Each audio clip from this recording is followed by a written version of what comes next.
gjëra të panevojshme. Wallahi, nëse e ke nxjerrë celularin për të lexuar Kur'anin e Kerimin, halal të qoftë. Nëse ke nxjerrë celularin për të lexuar lutjet e caktuara, halal të qoftë. Mirë, po të nxjerrësh celularin për të shikuar çka po ka tre Facebooku, e çka po ka tre Instagrami, e çka po ka tre diçka tjetër, gjëra të kota dhe të panevojshme çka tregon se besimtari i sotit s'është i vetëdijshëm ku është kur është në xhami.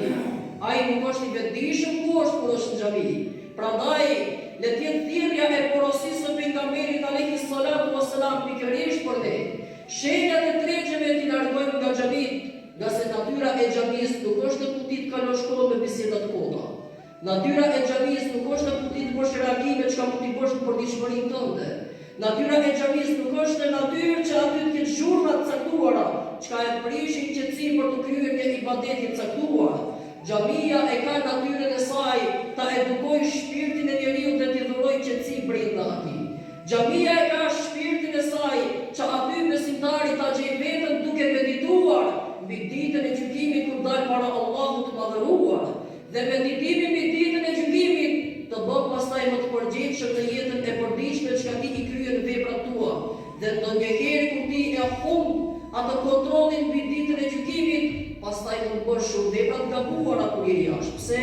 Sepse ke harruar që do t'japësh llogaritë këtu për në shtetin tonë, pak para, pak funksion, pak kështu, pak ashtu, e kalon disi. Ama para Zotit si kemi e kalu.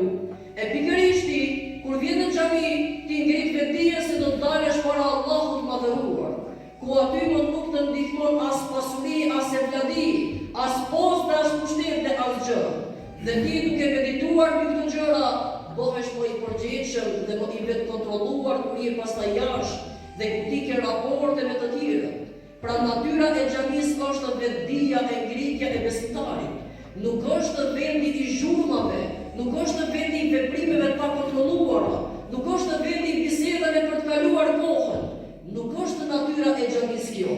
Nuk ka qenë asnjëherë dhe nuk do të jetë deri në kiamet. Prandaj mos e prishni këtë rend.